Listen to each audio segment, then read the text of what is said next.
Melgar Brizuela es quien más ha investigado hasta el momento sobre la vida del doctor Fabio Castillo, y nos va a hacer una exposición de esa investigación de un libro que tiene en preparación. Maestro.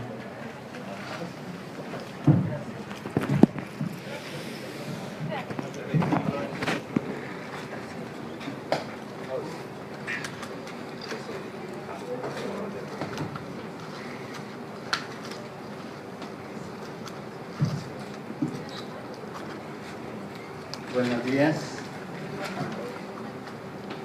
señor presidente de la Asamblea General Universitaria y los demás miembros de la Junta Directiva,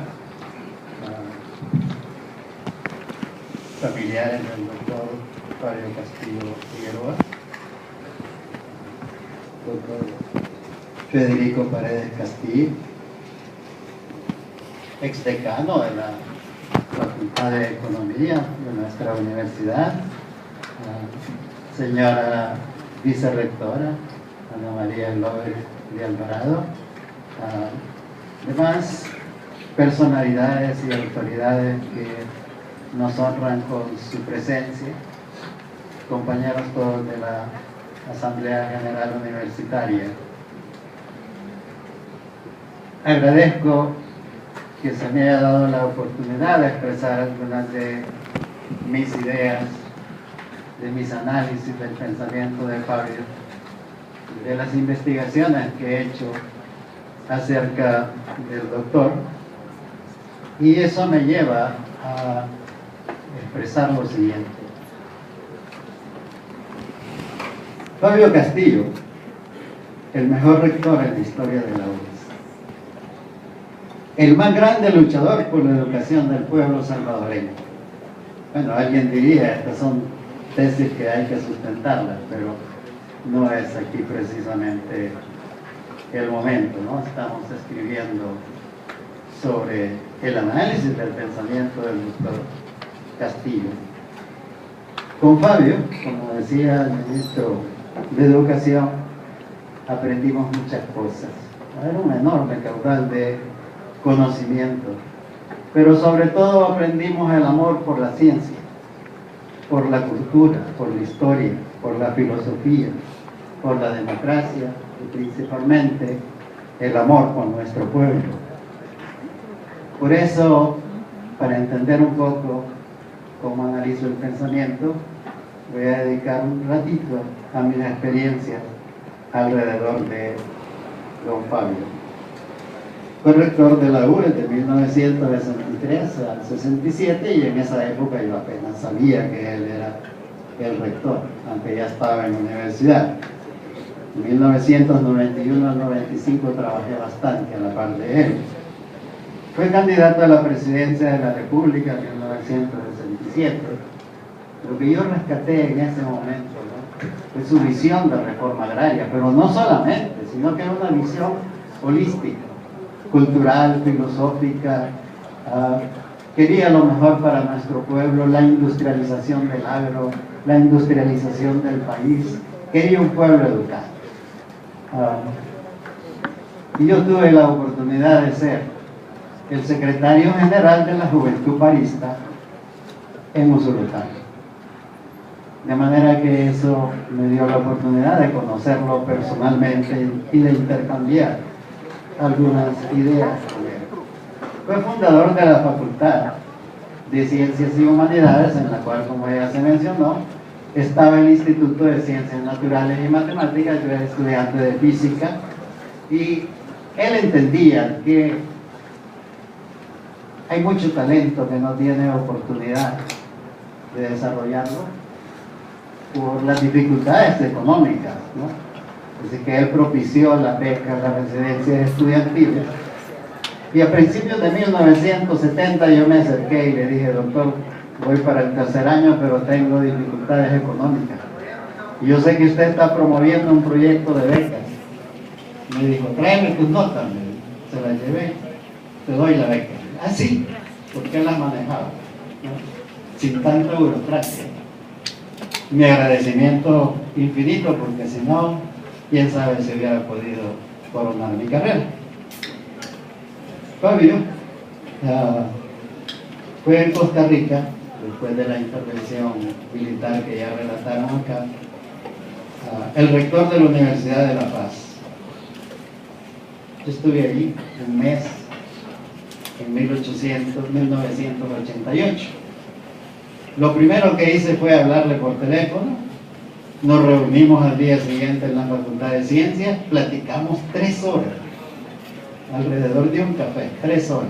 Estaba sumamente interesado sobre los problemas de nuestro país y principalmente por los problemas de la universidad. Me invitó a su casa, que fuera a almorzar, ¿no? 2 días después estaba ahí, platicamos otro buen rato y me dijo, ¿me quiere ayudar revisando este documento? Con mucho gusto, lléveselo, me lo trae dentro de 2 días. Bueno, así fue. Quizás le gustaron las observaciones que le hice, porque eso se repitió 3 veces por semana durante 4 semanas. Estaba escribiendo un documento en el que proponía que Centroamérica fuera declarada zona de paz, libre de armamento nuclear, prohibido el tránsito de armas nucleares por Centroamérica. A mí me impresionó la visión internacionalista que tenía Fabio Castillo, sus ideales por la Unión Centroamericana. Fabio era amante de la cultura mesoamericana. Le gustaba decir las culturas del país. Sabía que en esta región del mundo ha habido talento, que en el pasado los mayas fueron una potencia científico-cultural, filosófica. Y eso Fabio lo llevaba a él en su mente, ¿no? Y eso lo impulsaba a luchar. Allí entendí cómo fue que Fabio fue funcionario del gobierno revolucionario de Jacobo Arbenz en Guatemala de 1950 a 1954.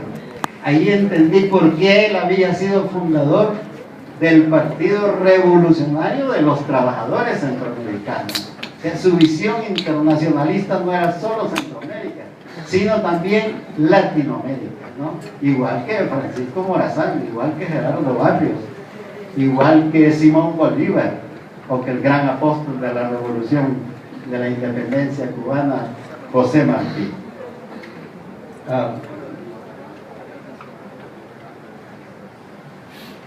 Con todo esto me surgió la siguiente pregunta: ¿qué hay detrás de este gran hombre? De su historia, de sus motivaciones, de su lucha, de su entrega a la causa revolucionaria, a la ciencia y a la educación de nuestro pueblo. ¿Qué hay detrás de su pensamiento? El pensamiento de Fabio Castillo no ha sido comprendido totalmente, ni es fácil comprenderlo en su totalidad. Es un pensamiento profundo, basado en un enorme caudal de conocimientos. La pregunta quedó latente en mí durante varios años.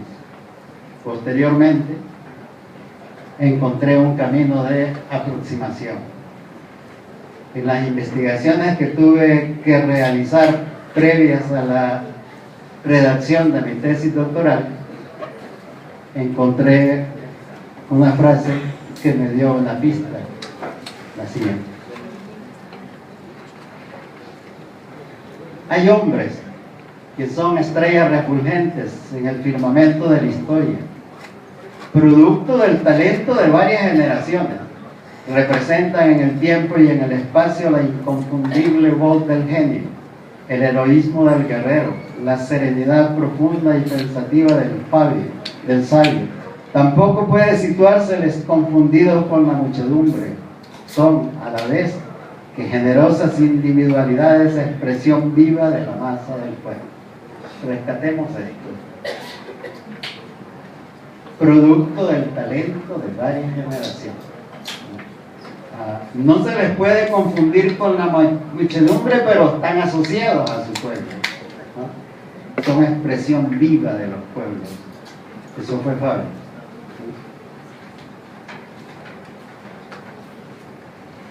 De ahí me surge una tesis. El pensamiento de Fabio solo puede ser comprendido a través de la historia. Un mini paréntesis para sostener esto. La Universidad de El Salvador, creada en 1841, en su primera década solo tuvo la facultad de Derecho. Al final había cátedra de Medicina. Pero el doctor Manuel Santos Muñoz, un filósofo que aprovechaba su cátedra para dar clases de ciencias naturales y de matemáticas, y entonces tuvo dos grandes alumnos quienes aprendieron de él el amor por la ciencia.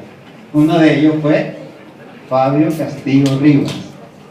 Eso es, ¿verdad? Abuelo de Fabio, 1838-1889. Fue decano de la Facultad de Jurisprudencia, pero por su autoformación en ciencias naturales y matemáticas fue profesor de física de la Facultad de Ciencias y Letras, y fue decano de la Facultad de Ciencias y Letras, y fue ministro de Educación, igual que su nieto, Irineo Chacón, el otro, que se graduó de la Facultad de Ciencias y Letras, siendo abogado, recibió el título de agrimensor, fundó la Facultad de Ingeniería y fue su primer decano, y tenía una concepción de la ingeniería mejor que la que tienen algunos de nuestros actuales ingenieros. Julio Rosiñón impulsó el estudio de la química y muchas cosas más. Gerardo Barrios impulsó los estudios de ciencia y tecnología en la universidad, y fue un pionero en el sentido siguiente: fue de los primeros en el mundo en proponer una facultad de ingeniería dentro de la universidad, porque eran modelos distintos. En Europa las carreras de ingeniería estaban asociadas a la escuela militar. ¿Sí? Gerardo Barrios la propone dentro de nuestra universidad. Luego don Alberto Sánchez, ahí fue la culminación. Uno de los mejores matemáticos del mundo formados en nuestra universidad. Y su alumna Antonia Navarro, la primera ingeniera de Latinoamérica, graduada 20 años de la segunda en Argentina y 40 años de la primera ingeniera en España. O sea que en El Salvador, ¿no?, hemos sido pioneros en la educación de las mujeres. El general Fernando Figueroa, el otro abuelo de Fabio, fue presidente 2 veces, en 1885, un ratito, de 1907 a 1911, ¿no?, ejerció la presidencia con una gran capacidad administrativa, y él tenía una profunda vocación democrática. Cuando él entrega el poder, dijo las siguientes frases, como palabras de despedida: pueblo, no permitáis que un gobernante se prolongue en el poder, porque se acostumbra a mandar, y lo que es peor, el pueblo se acostumbra a obedecer. Se vuelve sumiso.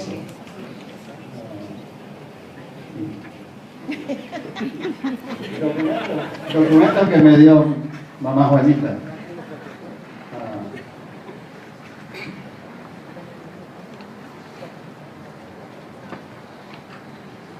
Fabio, de esta historia, que él la conocía, que él me enseñó a amarla, ¿no?, sacaba fuerzas.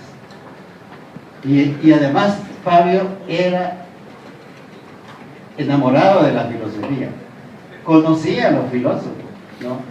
En particular conocía de las metáforas de Friedrich Nietzsche.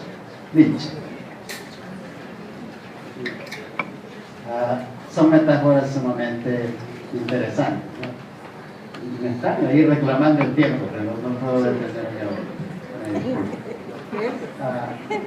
él sabía, y entonces se iba a preparar para las luchas que él iba a hacer. Y las metáforas de Nietzsche, que se refieren a las transformaciones del hombre, y es la teoría del superhombre, las transformaciones del hombre hacia el superhombre, y por las etapas que debe de cruzar. La primera es la fase del camello, o la etapa del camello, que significa la acumulación de fuerza. Entonces Fabio se va para Europa, estudia fisiología y desarrolla el amor que tenía, pues, parte de su herencia familiar por las ciencias naturales, en particular por la física. Luego regresa y desarrolla la fase del león, la conquista del territorio, la creación de las condiciones para las transformaciones, y funda en la Facultad de Derecho los estudios del departamento de fisiología, pero luego se da cuenta que no es suficiente, que ese territorio es más amplio, y entonces le entra la reforma agraria y crea la Facultad de Ciencias Naturales y Matemáticas, perdón, la Facultad de Ciencias y Humanidades, y ahí el Instituto Nuestro, y en toda esa reforma ocurre lo siguiente: medicina estudiaba 4 matemáticas y 4 físicas. Algunos médicos fueron compañeros míos, ¿no? Porque Fabio entendía que el médico necesita saber tanta matemática y tanta física como cualquier ingeniero. Y si no, díganme, por ejemplo, ¿cómo se va a entender un modelo matemático de la fisiología neurocerebral? ¿Cómo lo va a entender? ¿Y qué pasó con la Facultad de Medicina? Ha bajado ese perfil. Y entonces viene la fase del niño, que significa la mejor condición para el aprendizaje, porque el niño no tiene compromisos con la historia, porque aún no es prisionero de los dogmas.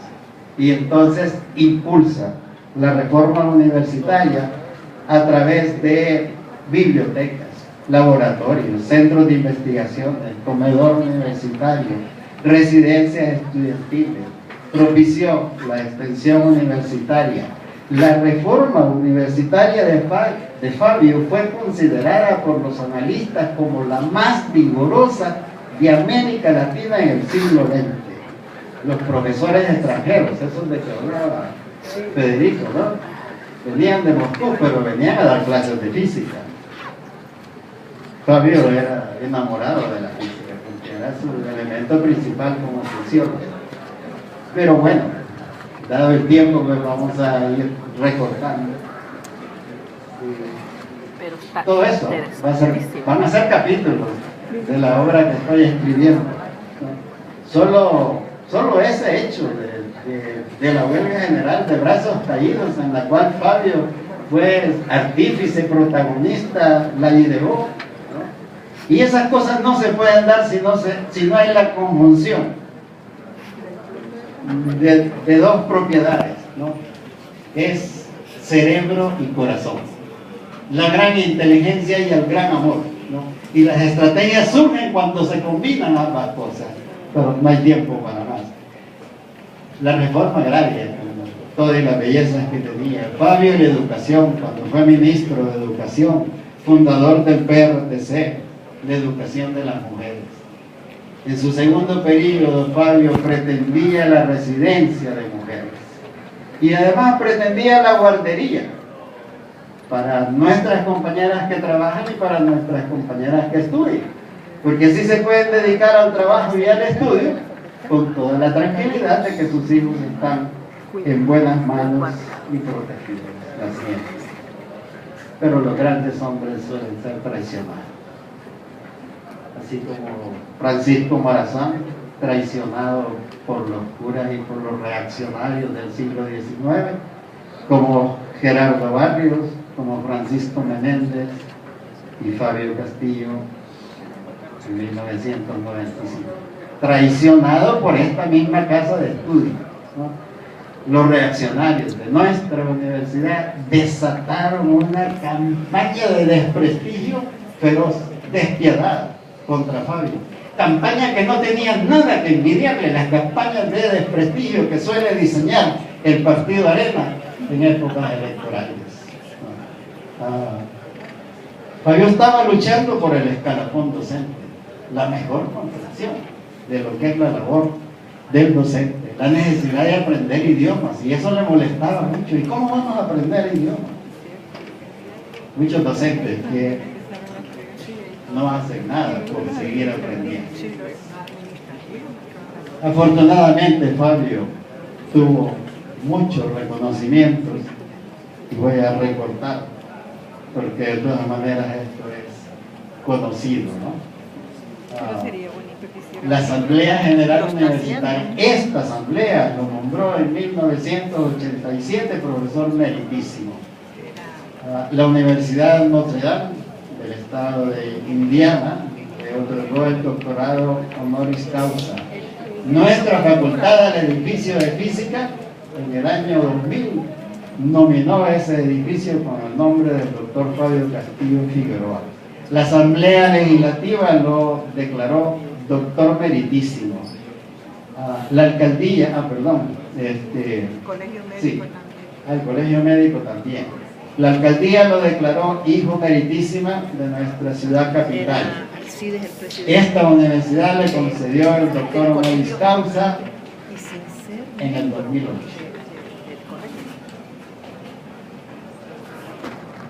En agosto del 2011, el Consejo Superior Universitario aprobó un busto, la construcción y el financiamiento de un busto para Fabio Castillo. Agosto del 2011. ¿Por qué no está? ¿No hay dinero para eso? Hay que preguntarle a las actuales autoridades qué dificultades han habido para darle un reconocimiento de un busto. Pero lo más grave es que esta universidad que lo declaró profesor emérito no le pudo conceder una pensión vitalicia para sus últimos años. La Asamblea Legislativa no le pudo conceder una ayuda económica. El que luchó tanto por la salud, el Ministerio de Salud no pudo destacar unas 2 enfermeras que lo cuidaran cuando estaba postrado por la vejez y por la enfermedad. Únicamente en la Facultad de Ciencias Naturales y Matemáticas hacíamos una colecta todos los meses, y aunque sea poquito, pero con mucho amor, le entregábamos de 300 a 350 dólares mensuales. Pero nunca estuvo solo. Su hija desde allá de Costa Rica estaba pendiente, ¿no? Federico también estaba pendiente, también Mauricio y doña Gloria Mendoza estaban pendientes, ¿no? No solo le daban apoyo moral, también le daban apoyo económico. Pero así han sido las cosas. Nuestro compromiso es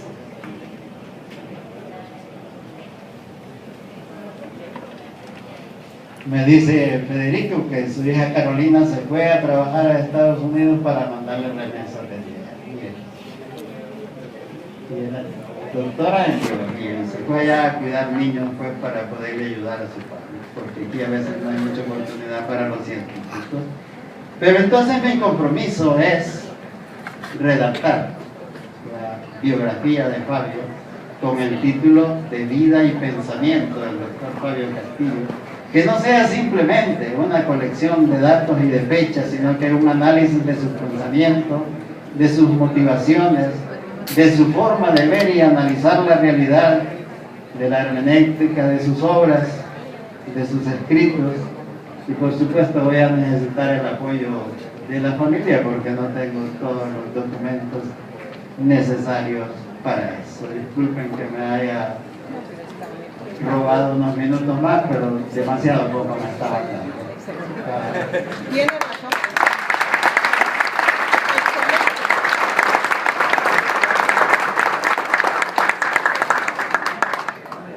El mejor reconocimiento para Fabio, seguir su ejemplo de lucha por la ciencia, por la cultura, por la educación, por la justicia, su ejemplo de lucha por la salud.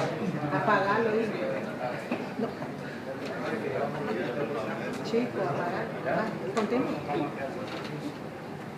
su ejemplo de lucha por la salud, por la democracia y el bienestar de nuestro pueblo, su ejemplo de compromiso con sus propios ideales y con los ideales del pueblo, su ejemplo de honradez.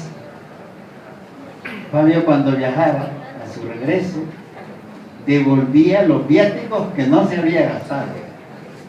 No todos los funcionarios tienen esa práctica, ¿verdad? Bueno, muchas gracias a todos.